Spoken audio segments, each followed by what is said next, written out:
Hello అందరికీ welcome to our channel భవ్య శెట్టి 518. చాలా days తర్వాత మీ అందరి ముందుకి ఫుల్ వీడియోతో అయితే వచ్చేసానండి.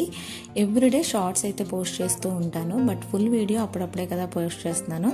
సో మరలా చాలా డేస్ తర్వాత ఈరోజు మీ అందరి ముందుకి ఒక ఫుల్ వీడియోతో అయితే వచ్చాము.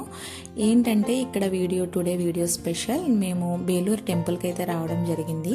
ఇది కర్ణాటక స్టేట్లోని హాసన్ జిల్లాలో అయితే ఉంటుందండి. చెన్నకేశ్వర స్వామి టెంపుల్ అనమాట. టెంపుల్ అయితే చాలా బాగుంటుంది. ఇది బాగా ఓల్డ్ టెంపుల్. నాకు తెలిసి 900 సంవత్సరాల క్రితమే దీన్ని అయితే నిర్మించారు. సో చాలా ఓల్డ్ టెంపుల్ అండ్ అలాగే చూడడానికి అయితే చాలా అందంగా ఉంటుంది. టెంపుల్ మొత్తం మీద కూడా మనకి చెక్కిన శిల్పాలు చాలా అందంగా కనిపిస్తాయండి. చూడడానికి మాత్రం భలే అనిపిస్తుంది. అండ్ అలాగే ఇక్కడ గైడ్ కూడా ఉంటారు.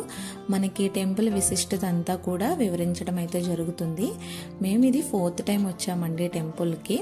అంటే మాకు నియర్ బై ఉంటుంది. ఇది చిక్మంగళూరుకి ఒక 20 కిలోమీటర్స్ అలాగే ఉంటుంది. సో మేమైతే 4th టైం వచ్చాము. మంచిగా పవర్ఫుల్ ఉన్న టెంపుల్ అనమాట. సో నాతో పాటు మీరు కూడా టెంపుల్ని అయితే దర్శించేసుకోండి, చాలా బాగుంటుంది. అండ్ మెయిన్గా ఏంటంటే లాస్ట్ టైం వచ్చినప్పుడు మాకు లోపల ఫోటోగ్రఫీ అయితే అలో లేదు, బట్ ఇప్పుడు చాలామంది ఫొటోస్ అయితే తీసేస్తున్నారు. సో నేను అందుకే మీ అందరితో కూడా షేర్ చేసుకున్నాను. లోపల వ్యూ అంతా కూడా వీడియోలో అయితే షేర్ చేశాను. తప్పకుండా వీడియో మిస్ అవ్వకుండా అయితే ఎండ్ వరకు చూసేయండి. చాలా బాగుంటుంది టెంపుల్ వ్యూ మొత్తం కూడా. అండ్ టెంపుల్ మీద చక్కగా చిన్న చిన్న శిల్పాలు ఎంత అందంగా కనిపిస్తాయో. అండ్ వీటి ప్రతి ఒక్కదానికి స్పెషాలిటీ మనకి గైడ్ అయితే వివరిస్తూ ఉంటారండి. ఇక్కడ వచ్చిన తర్వాత టెంపుల్లో కూడా మేమైతే కర్ణాటక స్టేట్లో ఉన్నట్టు అనిపించలేదు, ఎందుకంటే చాలా మంది తెలుగు వాళ్ళు ఉన్నారు. సో తెలుగు వాళ్ళందరూ కూడా ఈ టెంపుల్ని అయితే బాగా దర్శించుకున్నారండి. ఎక్కువగా ఇది టూరిస్ట్ ప్లేస్ కదా, సో చాలా మంది వస్తూనే ఉంటారు. చాలా మంది తెలుగు వాళ్ళని అయితే ఇక్కడ చూసాము. మ్యాక్సిమం ఎవ్రీడే ఆ కన్నడ లాంగ్వేజే వింటూ ఉంటాం కదా, సో ఒక్కసారిగా తెలుగు వాళ్ళు ఎక్కువగా కనిపించేసరికి చాలా హ్యాపీ అనిపించింది. అండ్ ఇది టెంపుల్ లోపలికి ఎంట్రన్స్ అనమాట. ఇక్కడ చూడండి, మీకు చూపిస్తాను గైడ్ ఎలా ఎక్స్ప్లెయిన్ చేస్తూ ఉంటారో. సో ఇక్కడ కొద్దిగా నాయిస్ ఉండి నేనే వాయిస్ ఓవర్ ఇచ్చేస్తున్నాను, లేకపోతే ఇక్కడ మనకి లాంగ్వేజ్ ప్రాబ్లం కూడా ఉండదండి. అంటే మనకి గైడ్ మన లాంగ్వేజ్, ఏ లాంగ్వేజ్ అయితే ఆ లాంగ్వేజ్లో అయితే ఎక్స్ప్లెయిన్ చేస్తూ ఉంటారు. ఇంగ్లీష్, హిందీ, కన్నడ, తెలుగు చాలా మంది ఎక్స్ప్లెయిన్ చేస్తూనే ఉంటారు. అండ్ ఇక్కడ గైడ్ ఫెసిలిటీ కూడా ఉండడం వల్ల మనకి టెంపుల్ విశిష్టత అంతా కూడా చక్కగా తెలుస్తుంది.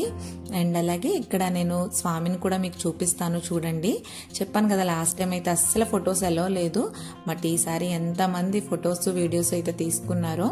సో ఇక్కడ మెయిన్ టెంపుల్ అండి, ఈయన చెన్నకేశ్వర స్వామి అనమాట. సో ఇక్కడ మీకు స్వామివారిని కూడా మీ అందరూ చూసేయండి. అండ్ అలాగే పక్కన ఇంకొక టెంపుల్ ఉంటుంది, అక్కడ మాత్రం ఫొటోస్ అయితే అలో చేయలేదు. ఇక్కడ అందరూ చాలా మంది ఫొటోస్ తీసుకున్నారు. ఇక్కడ ఎందుకు అలో చేశారో కూడా తెలియదు, బట్ అక్కడ బోర్డు అయితే ఉంది. మా వారు అంటున్నారు ఆ ఫొటోస్ తీయద్దు, వీడియోస్ అవి ఏమీ తీయద్దు, నాట్ అలౌడ్ అని ఉందని. బట్ చాలా మంది తీస్తున్నారు కదా అని చెప్పి నేను తీసాను. చూసారా, ప్రతి ఒక్కటి కూడా ఎంత అందంగా చెక్కు ఉందో స్తంభాల మీద. సో ఇదన్నమాట టెంపుల్ అంతా కూడా చాలా అందంగా ఉందండి. సో అందుకే మీ అందరితో కూడా షేర్ చేసుకున్నట్టు ఉంటుంది అని చెప్పి నేనైతే షేర్ చేసుకున్నాను. అండ్ సేమ్ ఇదే టెంపుల్ లాగే హలిబీడు అనే టెంపుల్ ఉంటుందండి. సో మేబీ అక్కడ దర్శించుకొని ఫస్ట్ ఇక్కడ రావాలి అని అంటారు నాకు తెలిసి. హలిబీడు టెంపుల్ కూడా సేమ్ ఈ టెంపుల్ లాగే ఉంటుందన్నమాట. మొత్తం ఆర్కిటెక్చర్ అంతా కూడా సేమ్ ఇలాగే ఉంటుంది. చూడడానికి మాత్రం అది ఇంకా గార్డెన్ అది ఉండి ఇంకా అందంగా కనిపిస్తుంది అనమాట. దీనికైతే గార్డెన్ ఉండదు, బట్ టెంపుల్ అంతా కూడా ఇలా మంచిగా చెక్కి చాలా అందంగా కనిపిస్తూ ఉంటుంది.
పాదరక్షకులు కూడా చూడండి, ఇది కూడా మనకి టెంపుల్ లోపలే ఉంటాయి, ఐ మీన్ గర్భగుడి లోపలే ఉంటాయి మనకి డిస్ప్లే చేయబడి.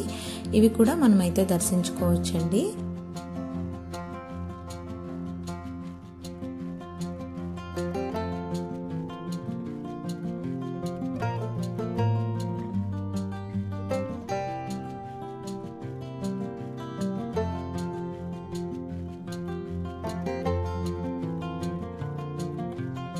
మేము వెళ్ళింది ఆఫ్టర్నూన్ 2:30 ఆ టైం కండి. సో ఎండ కొద్దిగా ఎక్కువగానే ఉంది, దానివల్ల దక్షికి అయితే సాక్స్లు వేసాము. ఎక్కడికక్కడ కార్పెట్స్ ఉన్నాయి నడవడానికి, కానీ దానికి కార్పెట్ మీద నడవమన్నా సరే అసలు నడవట్లేదు, ఎక్కడ పడితే అక్కడ నడిచేస్తుంది. సో దానికి తెలియదు కదా ఎక్కడ నడవాలి అని, పోనీ అలాగే ఎత్తుకుందామన్నా సరే ఉండట్లేదు. సో అందుకే సాక్స్లు అయితే వేసాను. మ్యాక్సిమం టెంపుల్ లోపలికి వచ్చేటప్పుడైతే సాక్స్లు మేము వేసుకోం, అలాగే పిల్లలకు కూడా వెయ్యను. సో ఇక్కడ దక్షికి దానివల్లే సాక్స్లు అయితే వేయడం జరిగిందండి. సో చిన్నపిల్ల కదా, సో అందుకే దక్షికి అయితే సాక్స్లు వేసాను. అండ్ టెంపుల్ వ్యూ అంతా కూడా చూడండి ఎంత బాగుందో. అండ్ ఇక్కడ ఒక ఆమెను చూపిస్తాను చూడండి, ఆమె టెంపుల్ వ్యూకి తగినట్టుగా మంచిగా స్టిల్స్ ఇస్తూ భలే ఫొటోస్ తీసుకున్నారు. ఆల్రెడీ చూసారు కదా, సో ఆమె అయితే మాత్రం భలే తీసుకున్నారండి, చక్కగా మంచిగా స్టిల్స్ ఇస్తూ ఫొటోస్ అయితే తీసుకున్నారు. ఇక్కడ సినిమా షూటింగ్స్ అవి కూడా అవుతాయని మా హస్బెండ్ అయితే చెప్పారు. టెంపుల్ వ్యూ అంత బాగుంది, ఎందుకు తీసుకోరు, చక్కగా మంచిగా న్యాచురల్గా అయితే ఫొటోస్ అవి కూడా వస్తాయి, చాలా బాగుంటుంది వ్యూ అంతా కూడా. పక్కనే ఒక అమ్మవారి టెంపుల్ కూడా ఉంటుందండి. సో అది అక్కడ కూడా దర్శనం చేసుకుందామని చెప్పి వచ్చాము. అండ్ ఇక్కడైతే ఫొటోస్ కానీ వీడియోస్ కానీ ఏమీ అలో లేదు. మేము అక్కడ తీసుకున్నట్టే ఫొటోస్ తీసుకుందామని చెప్పేసి కెమెరా ఆన్ చేశాను, బట్ ఆయన ఏంటంటే నాట్ అలౌడ్ అని చెప్పారనమాట. సో ఇక్కడైతే ఫొటోస్ కానీ వీడియోస్ కానీ ఏమీ తీసుకోలేదు. అండ్ అక్కడ దర్శనం కూడా అయిపోయిన తర్వాత మేమైతే రిటర్న్ అయిపోయామండి. టెంపుల్ నుండి బయటకు అయితే వచ్చేసాము. అండ్ టెంపుల్ నుండి బయటకు వచ్చేసేటప్పుడు లెఫ్ట్ సైడ్ ఒక మనకి కొలనులా ఉంటుందన్నమాట. అక్కడ ఎన్ని తాబేళ్ళు ఉన్నాయో, చాలా తాబేళ్ళు ఉన్నాయండి. సో అది కూడా చూసేయండి. యాక్చువల్లీ మేము లాస్ట్ టైం వచ్చినప్పుడు కొద్దిగా ఇంత వేడిగా లేదు, సో అన్నీ కూడా బాగా ఫొటోస్ అవి తీసుకోవడానికి బాగుంది. బట్ ఇప్పుడు కొద్దిగా సన్నీగా ఉండడం వల్ల అంతగా వెయిట్ చేయలేకపోయాం ఇక్కడ. సో అది లాస్ట్ టైము మేము మేబీ సెప్టెంబర్ అలా మంత్లో వచ్చామండి. సో అప్పుడు బాగానే ఉంది క్లైమేట్ అంతా కూడా. ఇప్పుడు మే మంత్ కదా, కొద్దిగా సన్నీగా ఉంది, కానీ ఇక్కడ క్లైమేట్ మే మంత్ కూడా బాగానే ఉంటుంది. మనకి ఆంధ్రాలో ఉన్నంత వేడైతే ఉండదు, పర్వాలేదు. బట్ ఈ వేడిని కూడా కొద్దిగా తట్టుకోలేకపోయాం అనమాట, పిల్లలతో ఉన్నాం కదా.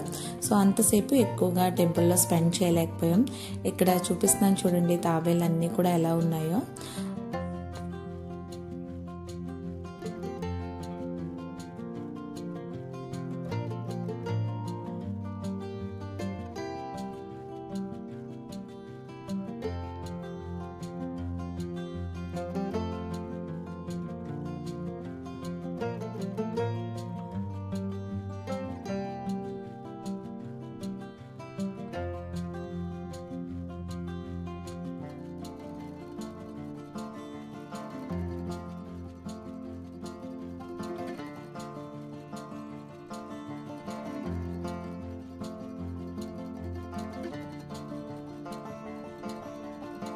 దర్శనం కంప్లీట్ అయిపోయింది. ఫైనల్గా ఉండే వర్క్ ఏంటంటే మనం ప్రసాదం తీసుకోవడం కదా. సో ప్రసాదం తీసుకోవడానికి అయితే వచ్చేసాము. ఇక్కడ ప్రసాదం ఏంటంటే లడ్డూ ప్రసాదం అనమాట. మనకి ఈచ్ లడ్డు 50 రూపీస్, 2 లడ్డూస్ తీసుకోవాలి. 100 రూపీస్కి 2 లడ్డూస్ అయితే ఇచ్చారు. అండ్ అలాగే ఇక్కడ మనకి బుక్ స్టాల్స్ అవన్నీ కూడా ఉంటాయండి. గుడి ఎంట్రన్స్లోనే ఉంటాయి. మనం వచ్చేటప్పుడు అయితే రైట్ సైడ్లో ఉంటాయి, వెళ్ళేటప్పుడు మనకి లెఫ్ట్ సైడ్లో ఉంటాయి అనమాట. సో మనకి కావాల్సినవి ఏమైనా బుక్స్ కానీ ఏమైనా ఇక్కడికి సంబంధించిన ఫొటోస్ కానీ కావాలితే తప్పకుండా తీసుకోవచ్చు. ఇక్కడే మనకైతే అవైలబుల్గా ఉంటాయి టెంపుల్ లోపలే. అండ్ మేమైతే రిటర్న్ అయిపోయాం ప్రసాదం తీసుకొని. అండ్ రిటర్న్ అయిపోయిన తర్వాత లోపల క్లైమేట్ చూసారు కదా ఎంత వేడిగా ఉందో. సో ఐస్ క్రీమ్ తీసుకుందామని చెప్పి ఐస్ క్రీమ్ తీసుకోవడానికి వచ్చాము. చిన్నప్పుడు ఎప్పుడో మనం బండి దగ్గర ఐస్ క్రీమ్ ఉంటుంది కదా, సో ఆ ఐస్ క్రీమ్ చిన్నప్పుడు తినేవాళ్ళం, ఇప్పుడు పెద్దగా కూడా కనిపించట్లేదు. ఈ టెంపుల్ దగ్గర అయితే చూసాను, సో అందుకే ఐస్ క్రీమ్ తిందామని చెప్పి ఇక్కడికైతే రావడం జరిగింది. అండ్ ఐస్ క్రీమ్ కూడా తిని మేమైతే రిటర్న్ అయిపోయాము. ఇక్కడ మా ధన్వి పరుగు చూడండి, కాళ్ళకి చెప్పులు లేవు కదా, సో కాళ్ళు మాడుతున్నాయి, ఫాస్ట్గా నడిచేస్తుంది. అండ్ ఇక్కడ ఐస్ క్రీమ్ అయితే తీసుకున్నాము. ఐస్ క్రీమ్ తీసుకునేటప్పుడు ధన్వికి చెర్రీస్ అయితే యాడ్ చేసి ఇచ్చేసారు. సో దానికి చెర్రీస్ అయితే వద్దంట, సో అందుకే ఆ ఐస్ క్రీమ్ మరలా నేను తీసుకొని దానికి నార్మల్ ఐస్ క్రీమ్ అయితే ఇచ్చేసాను. And that's for today vlog అండి. వీడియో నచ్చితే గుర్తుంది కదా, తప్పకుండా లైక్ చేయండి. ఇప్పటి వరకు మన ఛానల్ని సబ్స్క్రైబ్ చేసుకోకపోతే సబ్స్క్రైబ్ అయితే చేసేసుకోండి. అండ్ అలాగే మన ఫ్యామిలీలో వన్ ఆఫ్ ద మెంబర్ అయితే అయిపోండి. Thank you for watching. Do follow for more updates.